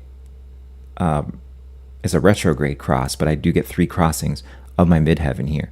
And so there is something all working up to that whole second house perfection that I'm going to go into in my Jupiter return, around my Jupiter return. But the Jupiter return I'm coming into, that this is all leading up to. So it is, the higher level, the next octave up of Mercury is Uranus too. So there's this Uranian thing with Uranus crossing my midheaven, with a Gemini perfection, or a Mercury perfected lord, Gemini perfected house right now. That kind of stuff is all about this whole sudden visibility, technology, reinvention, what new technologies are coming in for the career. What are all these new things we're going to see in this next 3-year period that really is going to lean itself into how I can advance my career, my profession, all of these things, how I am public, my reputation, all these things. This is all going to come through. And this is why I love to learn, as I'm teaching a class like this, learning things with you guys too. And I'm like, oh yeah, that's something I can work on and all this. And I think too many people want too hard to just be an authority on things and sound like they know what they're talking about. But I'm a 9th houser. I'm always learning something, and I find that so much fun. And then once I've learned something, it's locked in. So that's really the fun part about doing this with me, because I was sitting here I'm not well, I need to have this and this and that, and I could sit for another 5 years and still not feel ready, because I'm Virgo and so perfectionist, Virgo rising. So it's really about just getting the move on these things. And now I'm seeing these payoffs that are happening and that are coming in even as we hit these retrogrades. And I'm starting to reassess a lot of the things around this. But all right, we only got a couple sides left, guys. A filter, not a substitute. Profections do not replace transits. They tell you which transits matter most this year, and that's so important too. You don't want to lean too hard on these or anything. Transits to the Lord of the year carry extra weight. The Time Lord is switched on, so contacts to it deliver.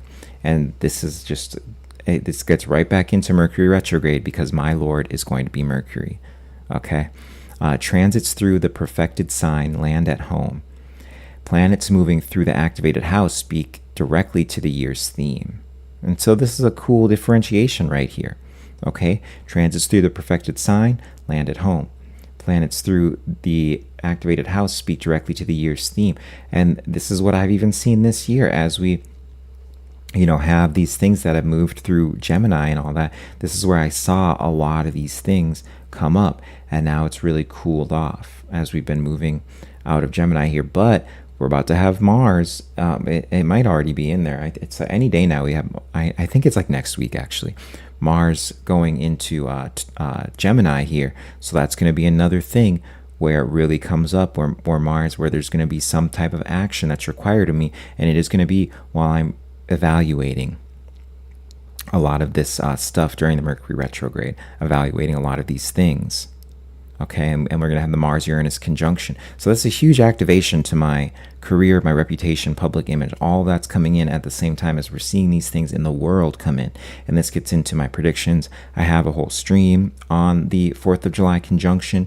Feel free to check that out if you want to kind of know what some of the expectations are around what we could see come in, what some of the predictions are that I put out around the things coming in for the 4th of July conjunction, that Mars-Uranus conjunction in Gemini. Eclipses in the profected sign or its opposite mark the hinge points of the year. And so this is what we're talking about. Even if your profected planet isn't the sun or the moon, the eclipses in that sign are still going to hit really hard. Okay, and like it says here, the hinge points. And that's the thing, is where like what changes are coming in. That's kind of the whole idea of an eclipse, is like, is this where this change needs to come in that area of your life, depending on how it's in your chart. That area of life needs to see change coming in. So it's perfect to describe it as a hinge point, because you may be doing these things and the eclipse moves through and you're like, oh, dang, okay. This is how we have to make this adjustment. And it's hard to plan for the eclipse if it's going to be in that perfected house. It's hard to plan for it even knowing your perfected Lord and transits coming through, because even for us astrologers, it is very hard to plan for an eclipse. We know that change is coming through. It's just very hard to visualize it. And then once you're out of the other end, you see, oh, that's how it hit. Okay, that's the thing I needed to let go of. Okay, because you also get, with full moons, you do get that releasing, that letting go. So that's why the eclipse really bringing that change, letting go, releasing, that kind of stuff is in a very different nature. Retrogrades of the Lord of the year are the year's built-in review periods. In a Mercury year, all 3 Mercury retrogrades belong to you. And this is what I've been saying as my example, guys, since that's what I'm dealing with as Mercury as a perfected year. This is really what it is that Mercury retrogrades are going to be very important and key for me. So I've already begun the process of some restructuring, some reflection, and some review. Okay? I think that's what it was for the 3 R's of Mercury retrograde, by the way. Review, reflect, reassess. I think that's what it was. But it's the 3 R's. So you can look those up, though. I always forget exactly what they are, because it's more of like a little... that's like more of a pop astrology kind of thing. I'm not much into pop astrology. Profections and the solar return, the classic pairing. Profections name which planet matters. The solar return shows how that planet is doing this particular year. And so this is why I still get this interesting play off of the 9th house and the stuff I learned in my 9th house perfection years, because my solar return is going to happen. It happens in the 9th house, and then the perfected planet was right there conjunct it, just like I have it natally, in an almost perfect and exact way. When I hit that year, when I hit this next year, which is the 10th house perfection year. So these are things you can look at. How is your solar return looking? Look at that solar return chart, your birthday chart, like where are all the planets at? Where is everything falling into in that chart? And then find the Lord of the year in the return chart. Its sign, house, and condition there become the year's forecasts in miniature. Okay? And then this is what we just went over here. Well placed in the return, the natal promise flows. Afflicted, the same topics arrive with more friction. And this is kind of just recapping some of the stuff we went over, guys. But yeah, like if you're well placed, the promise of that really just comes in a very, it's like it says, flows. It just flows into you, and it's very good, and you've got a lot of ease to it. But if you have an affliction of the planet, if the planet isn't placed very well with the dignities, if you're like running negative points, there is going to be more friction. And that's the whole thing with Mercury being my lord, is I am going to be dealing with this friction, especially during these retrograde periods. And I have felt the Mercury friction in the last like week, really since Mercury went into shadow. I've been feeling that friction. So ancient method, and I would say the only thing that saves me is with this being a 10th house year and how strong my Saturn is. It is the only thing that saves me for it being a very difficult mercurial year. That's like it makes it a bit easier for me. The ancient method in one line: judge the year from the Lord of the year's condition in the nativity and in the revolution, which would be, of course, the solar return. And so through all that, that's how you're really able to put it together. Okay. And then you have monthly profections as well. Not a lot of people don't know about this, but you get monthly profections. Okay. So this is really cool. Okay. And I hadn't, until I started doing my research for just to teach this stuff, I didn't even know about it. So, I was like, what? They have monthly profections? The same wheel turned faster. From each birthday, the perfected sign advances one sign per month. Month 1 is the annual sign itself. The count then moves forward, returning to the annual sign at the next birthday. Okay? So, perfected month for me, in my birthday month, that's going to be, and you're just going off of the month here, okay? Just the month. So you won't like plus or minus, you won't do like plus or minus how many days into the month that you are. You're just going to use the month itself. Okay. But for me, since my birthday month was in May, that was Gemini, then I moved into, in June, a Cancerian month, and I'm still in the Cancerian month. I'm about to move into a Leo month, right, as Jupiter goes into Leo and all this. So this really, this helps with all this. So I actually have it lined up pretty cool this year to where it lines up with where the sun's going to be at. And this helps with how public I'm needing to be this year too. But use it to time the peak. Months when the count strikes the annual sign or the Lord of the year's natal sign tend to concentrate the year's theme.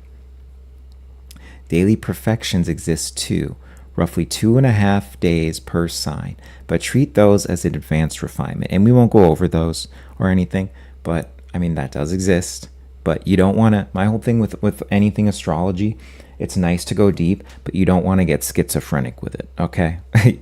Like there's good schizomaxing and there's bad schizomaxing, okay? And it's up for you to decide what that is, but you don't want to be, it's like the same thing with tarot cards. Like tarot cards are such a useful tool, and I think it's like extremely healthy to, pull something every day, kind of just get a vibe for the day, if that works for you.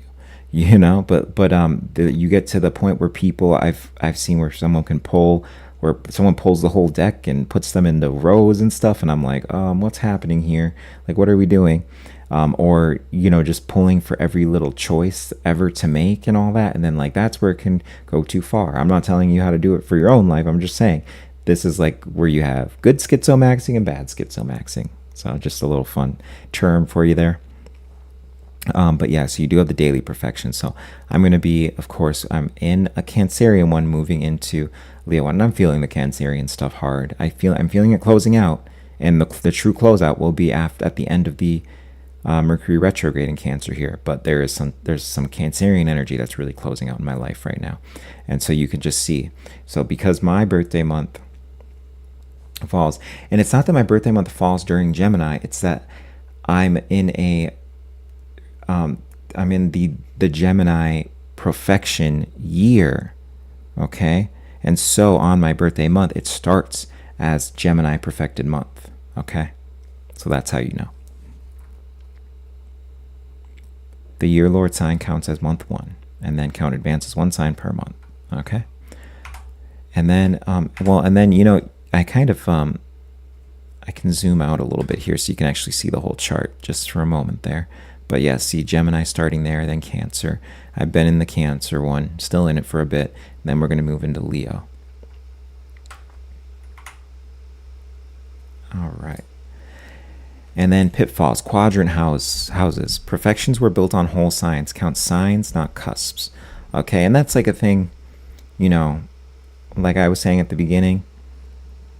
If you're an astrologer, there's times you can make an exception, but really you should be dealing with this in whole sign, okay? As we went through. That's really important to do.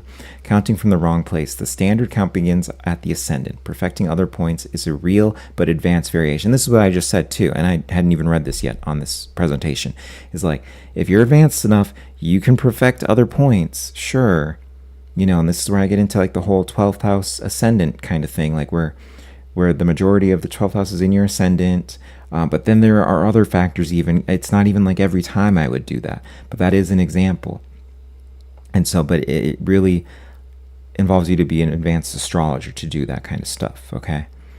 So for as a standard thing, you really should only be using this as like a whole sign type of thing for the perfections. And yeah, we'll just leave it there. And then 1 by 1 heirs. Age 0 is the first house. Use completed age, and remember that year runs birthday to birthday. Okay, and that's the thing. That's a really interesting thing that even when I first learned about perfections, I didn't realize. So I feel like I've been saying I'm in a 9th house perfection year longer than I actually was in one, because I didn't realize it starts on your birthday. And so. And we went over that earlier when we were introducing everything, but it's going to start on your birthday, and then you'll feel it come on about a month early. There's some kind of theme of the perfection year. You'll feel it about a month early, up to a month early, is where you'll start to feel that come on. But then birthday to birthday, okay? Naming the Lord but not weighing it. This is a pitfall too. So always read the Lord's condition, dignity, sect, aspects, not just its name, okay? So you don't want to like just be like, oh, well, these are all the things I'm going to deal with. And so it's like it's Jupiter. And so I'm going to have a great Jupiterian year of all these things. It's like, well, is your Jupiter positively aspected to where you're going to? Is your Venus positively aspected where you're talking about these benefic planets? When they're positively aspected, that's really going to tell you, aspected, but then the dignity, that kind of stuff, the sect, all that'll really get you into, okay, this is what I can expect this year. Is there going to be friction on it this year? And then expecting literal events. Houses speak in range of meaning. A 6th house year may be illness, or simply the year work eats the calendar. You know what I mean? Then this is what we talked about. Even specifically with 6th house, when we brought it up, it's like, well, this could be illness, but this could also just be that you work a lot, So really, it's but just about being to interpret it properly, and that's where the dignity, sect, aspects all plays in. The Lord's condition, combust, whether all these things, that's where it kind of plays in. All right, and then if you want to do this and if you want to practice finding your year, remember you can always verify this on ChatGPT. It's going to be very good. And I use ChatGPT loosely. I'm a Claude kind of person. I think Claude is the most accurate, so I would recommend Claude personally. But this is to practice how to find your year on your own, so you can do this like for someone or something like that. But write down your rising sign. That whole sign is your first house, okay? And then divide your age by 12. Keep the remainder. Count forward from the rising sign. Now, what I actually do is I just get the chart, okay? And then like you can actually just get you could type in, say you're a Leo rising, okay? You can get the Leo rising, type in the Leo rising annual profection chart, and it will just give you the full chart of it, and you can just find your age. It'll have it right in the perfect house for you, and you can do it like that too, okay? There's a chart for every rising sign, and technically you don't even need it for the rising sign, because you can just count it for a year. It's a yearly type of thing. So it's very easy to just look on a graph or a chart that are made for profections. But you can also do this: divide by 12, keep the remainder, count forward from the remaining sign, or from the rising sign. You can do that too. So but that for some people that can be very complicated. But that is like technically the method. Name the Lord of the year, the traditional ruler of the sign that you landed on. Okay. And so, for myself, we already know that's Gemini, so the Lord is going to be Mercury. Find the planet natally and weigh its condition. We did that already. We worked with that example. So mine, could be worse, could be better, that kind of thing, Definitely on more the worst side, though. It is a -5. So the Saturn is the only thing that supports it. Like I said, is as we're in a 10th house year. So, as I am, rather. But finish the sentence. This year is about, delivered through, and it arrives at. And this is just a great manifestation tool. Say what the year is about, how it's going to be delivered, and how it's going to arrive. Okay? Like what it's going to be delivered through and how it's going to arrive. Okay? So, and remember, I was saying this when I was looking at the 9th house year that I just went through. I'm like, okay, so it was like, this is what the year was about. It was about me learning astrology, about me traveling, about me making these newer connections and all this stuff like that, because Mercury is in my 9th house, even, so that's like a thing right there. And the sun too, being seen, knowing people, it was all these things. It was delivered through, though, my perfected planet, which was Venus. Through how was I able to do those things? It was through the money that came in that I was able to do through my investments, which was a huge part of the previous thing, because my Venus was in the previous sign, the 8th house year. So, so it was delivered through my Venus, and then it arrives. Like in like what form does it arrive in? Delivered through my Venus, through the money, but then the form it arrived in was what I made of it. I manifested it in the way that I wanted it to be, but it also arrived when we were dealing with the 9th house year. There was the Jupiterian form. It was through me traveling a lot and meeting new people and just setting up these new networks and connections and just these beautiful things. And so, that's really just getting into really how you're going to be working with your perfected year and timing things properly. And if you want to have a year that was timed in the ways, and it didn't always feel like it, but I can look back and say, wow, this was timed very well. Even if you want to have something similar like that happen, this is such a key part of your chart to be looking at, and to be just running in the background all the time, because it's not like it's changing super often, so you can run this in the background. I mean, unless you're going to follow the perfected months, but even that's not too difficult, because you can keep that in your head, do month by month until you arrive at the next year. Okay, so whole technique in one slide here. The count: age divided by 12, keep the remainder, count forward from the rising sign, and then to the perfected house. Okay? And then the Lord, the traditional ruler of the perfected sign, is the Lord of the year. Then weigh its condition. The reading. Natal promise is the condition. The natal promise comes from the condition, rather. It's the dignity sect aspects. And then that's going to tell you the activated topics and the transits and eclipses. Or really, rather, the activated topics are going to be the transits and eclipses and the solar return. Okay? So natal promise is the condition. Activated topics are the transits and eclipses and the solar return. That's how you read it. And then you get the rhythm, okay? And it's going to reset at 0, 12, 24, 36, 48, and so on and so forth. All those 12 years. That's the reset. That's when you start coming to a new stage of identity. And the clearings before that are at age 11, 23, 35, 42. Okay? Those are going to be the 12th house ones. Whole signs, completed age, birthday to birthday. And that's going to do it, guys. Okay? And so, of course, check out nightslight.co if you ever want to do a reading. And like I said, you could even do my cheapest reading, like just for something like this. I think it's like $25.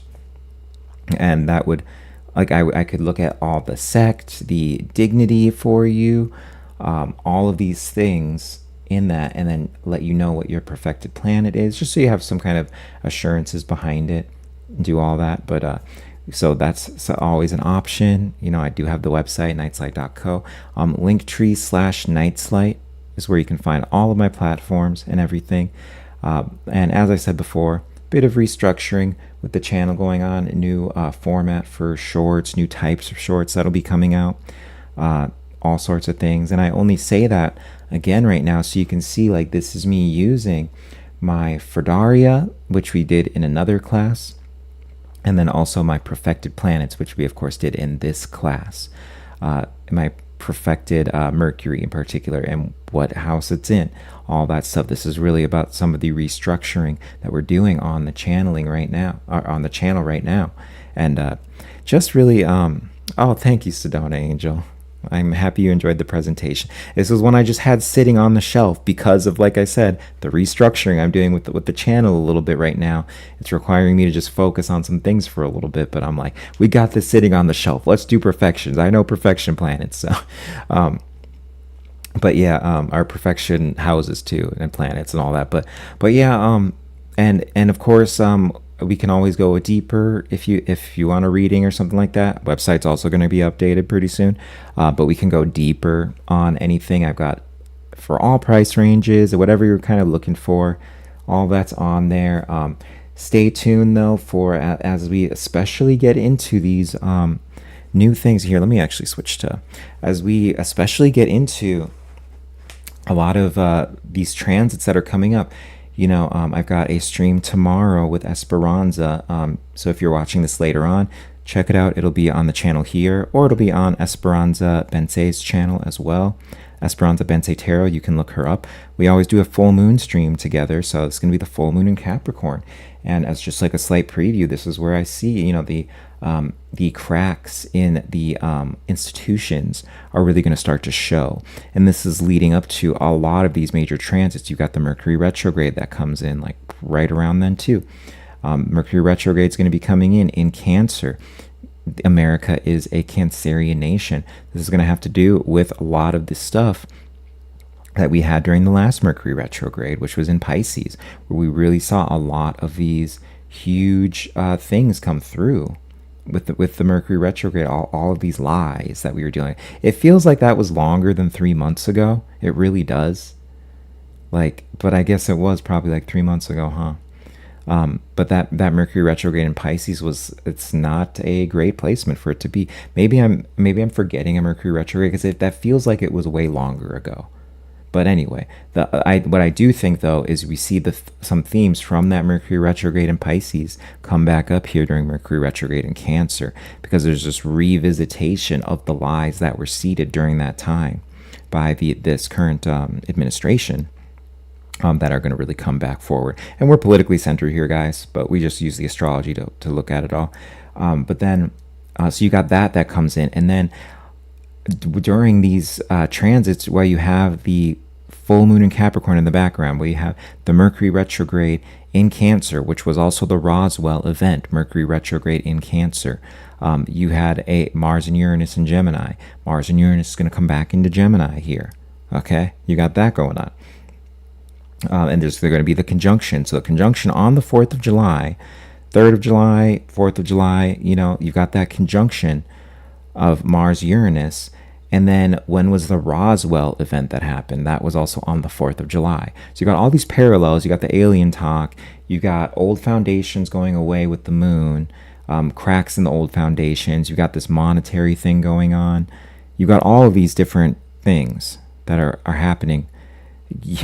So there's something that's coming in around this time. And so as more and more people get into astrology, trying to make sense of the things that we're going to see happen in the world, this is really what this channel is about.